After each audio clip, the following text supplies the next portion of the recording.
น้องนั่นนอนอยู่บ้านอายสิไปกันน้องอยากเห็นสงสัยว่าผัวคนนี้สิลอยไปหาหญิงใหม่ย้อนความอยากได้จึงไปหาอยู่หากินบางเถื่อยุพินได้ยินคำคนเขาเอาว่าผัวของเจ้าไปล้มผู้สาวต่างถิ่นอย่าเสือเขาเด้อยามเขาเว้าให้ได้ยินอายไปหากินบ่ได้ไปหาผู้สาวอายไปการเขียดอายก็ได้เขียดขึ้นมาอายไปการป่า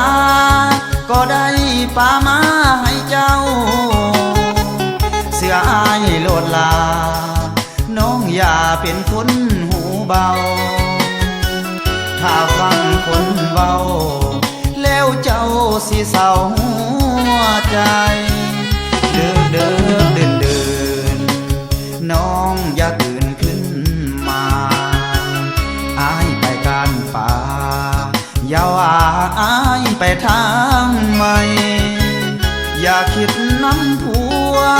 ทุนหัวน้องจงเสื้อใจบางเถื่ออายไปจนแจ้งจังได้คืนมา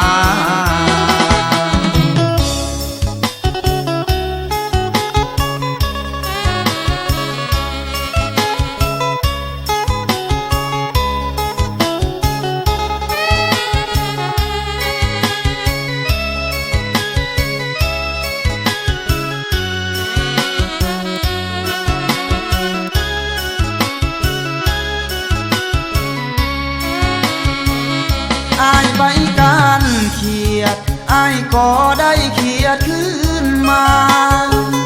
อายไปการป่าก็ได้ป่ามาให้เจ้าเสืออายโลด